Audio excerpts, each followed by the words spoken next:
Hello and welcome back, guys. Today, we'll be diving into the action thriller franchise titled The Mechanic and The Mechanic Resurrection. Without further ado, make sure to sit back and relax. In Colombia, a plane lands in a private hangar. A man named Jorge is being transported until obstructed by a roadblock, only for his man to sort out the issue. They continue their journey until they reach his luxurious mansion.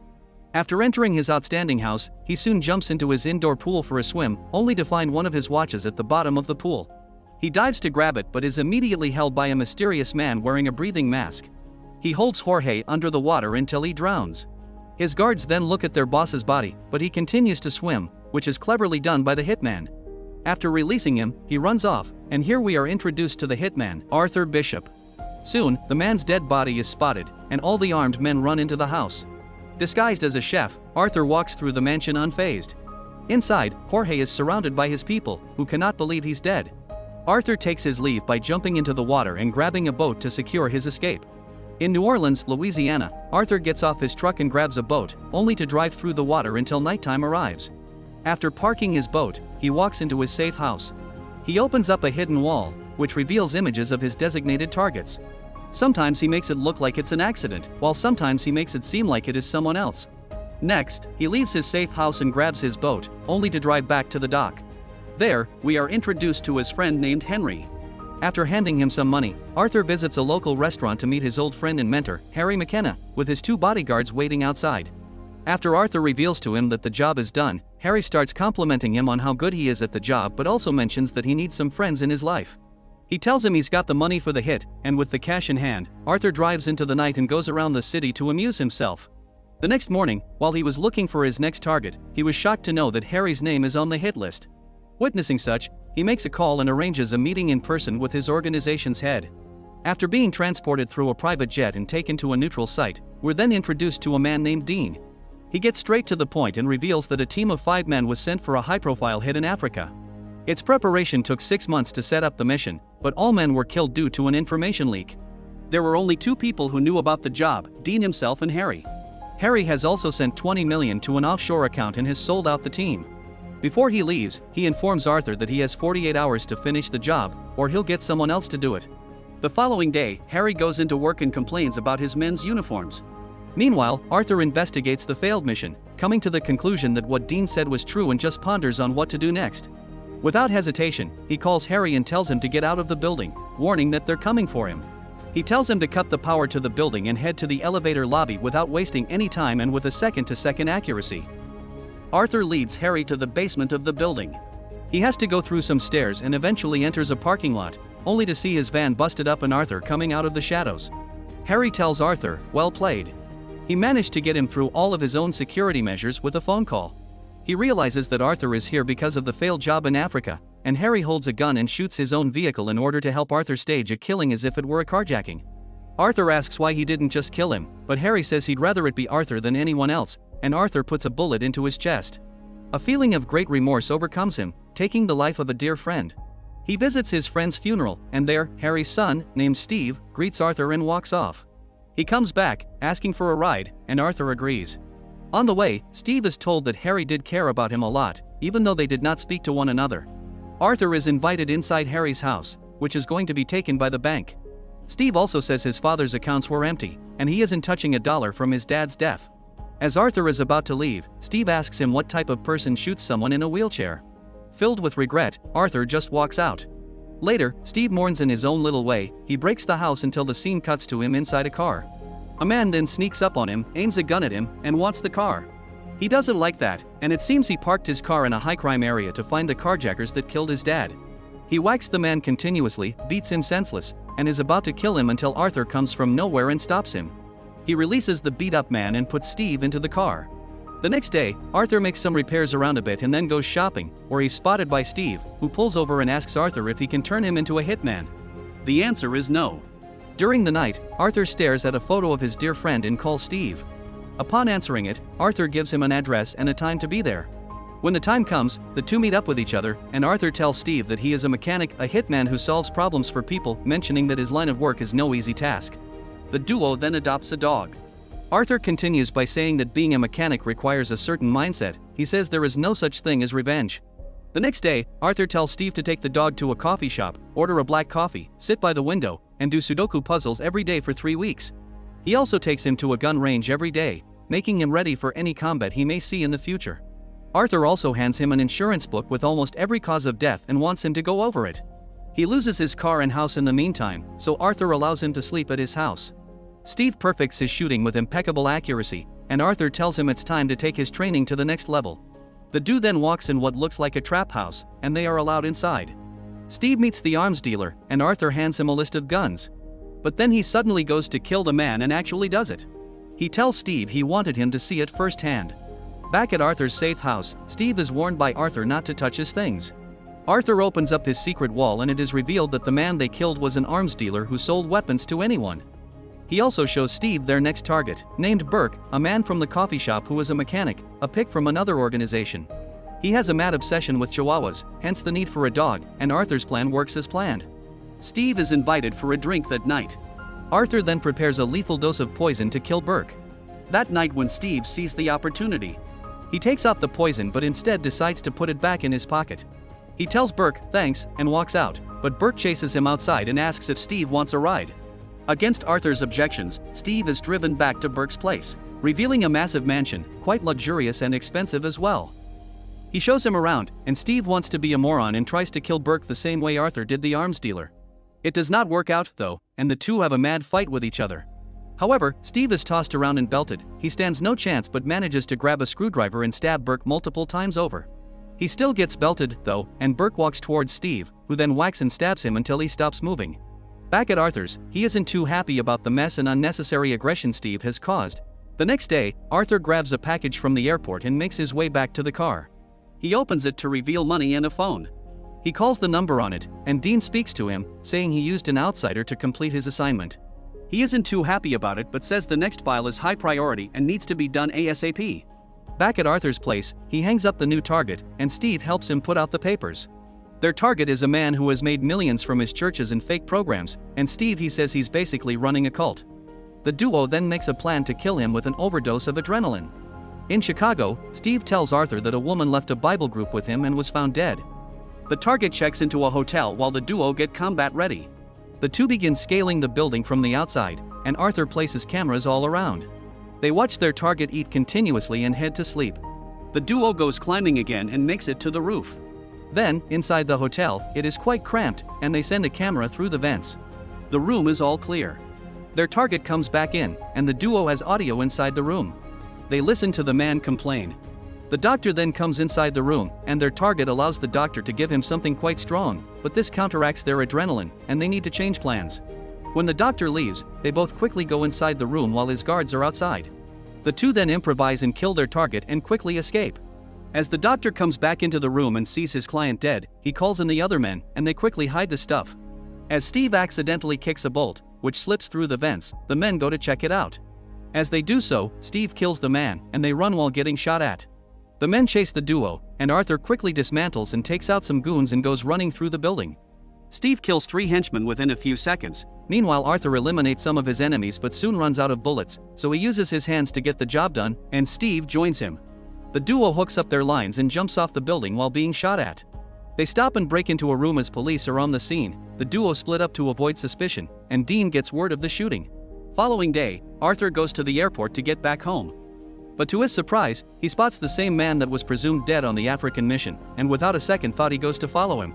He keeps a close eye on the man that was supposed to be dead and sits next to him on a bus, asking him what happened in Africa. Turns out, Dean paid him a lot of money to kill the other 4 members, and Harry was suspicious. So they sent Arthur to kill him. The hitman then grabs a knife, and the two get into an altercation. Fighting in a small bus proves to be quite difficult, but Arthur manages to injure the hitman. They continue fighting, and Arthur tosses him outside the bus to be killed by a car driving past. He eventually goes back to the dock to see Henry missing. A car then pulls up, and armed men run through the dock looking for Arthur. But he emerges from the water and gets a triple kill without blinking an eyelid. He then spots his friend dead in the water and immediately calls Dean. He says he's coming for him and slams the phone shut. He gets on his boat and calls Steve, quickly realizing he has a gun aimed at him. He tells him there is a gun hidden in the couch, and Steve quickly grabs it and pops bullets into the hitman surrounding him and eliminates all of them.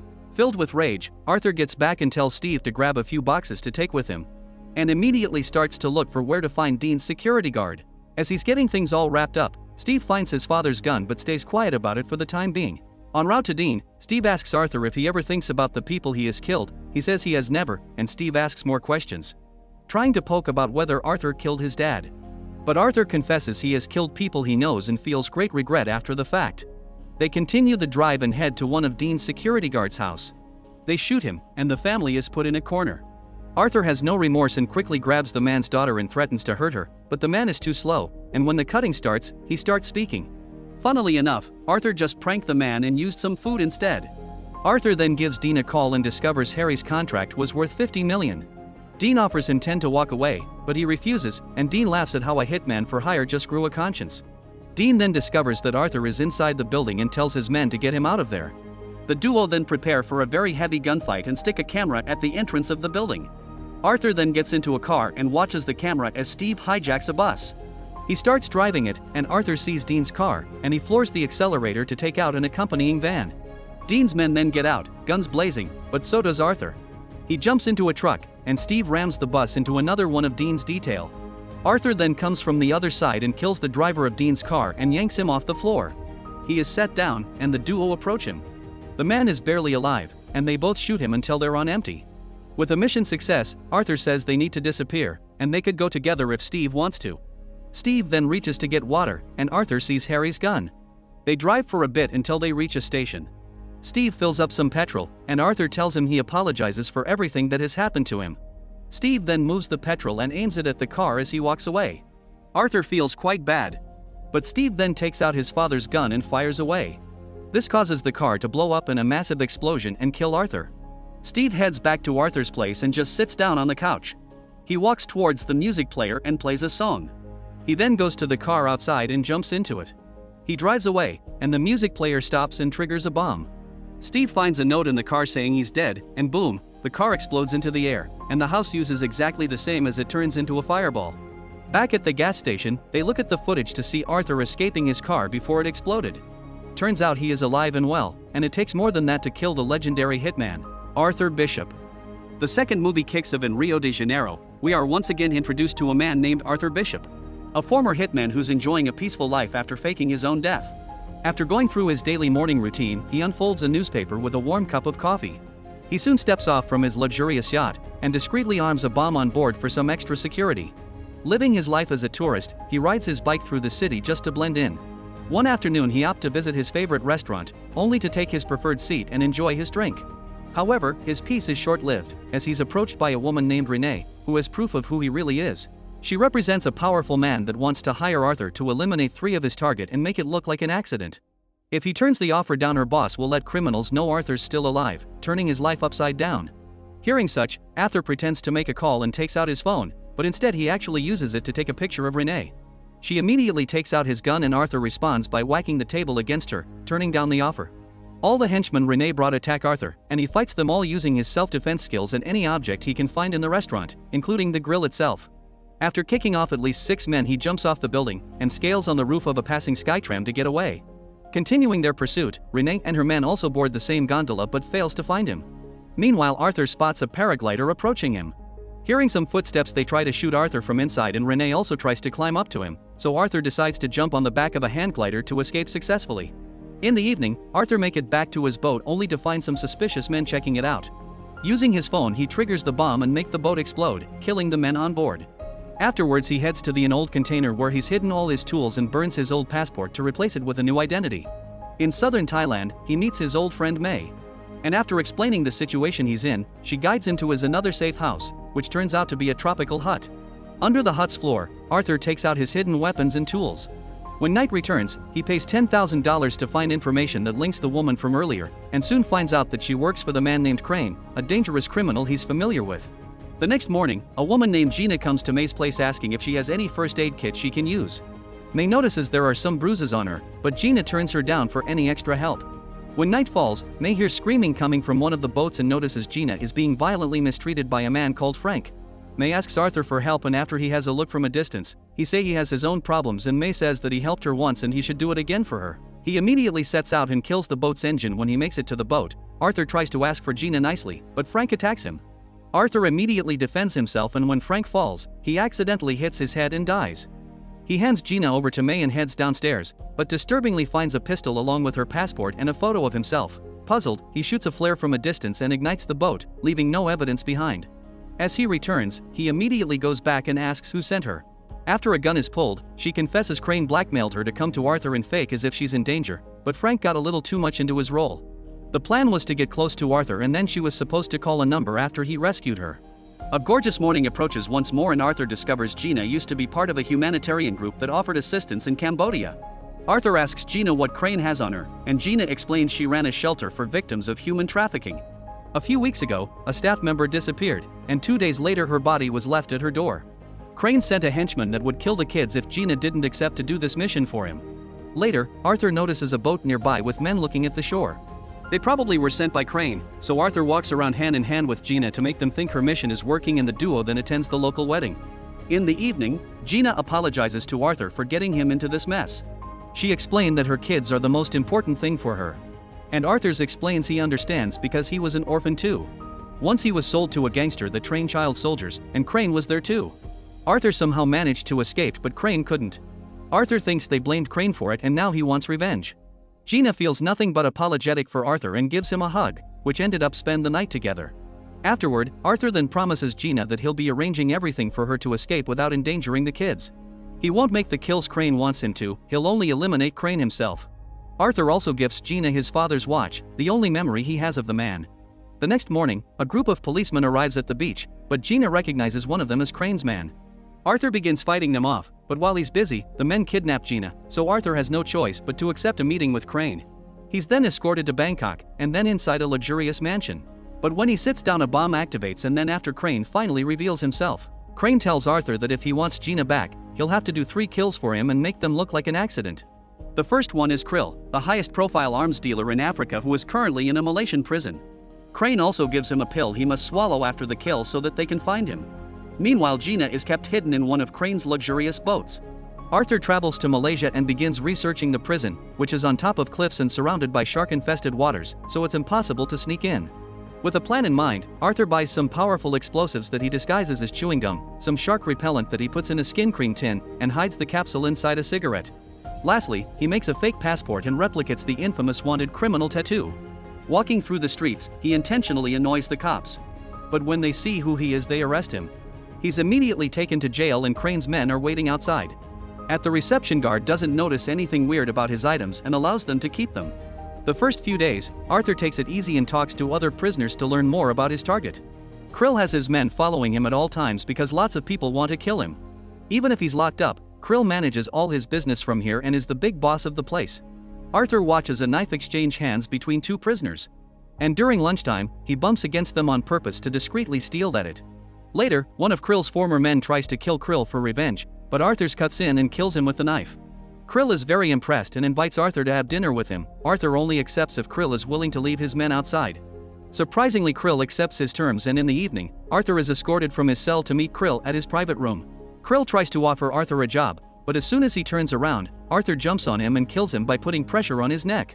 Then he mixes the snake venom Krill used for his rituals with his actual drink to make it look like Krill ended things for himself. The guards outside are getting suspicious, but Arthur puts the body in a praying position so the guards think the silence is for the sake of religion.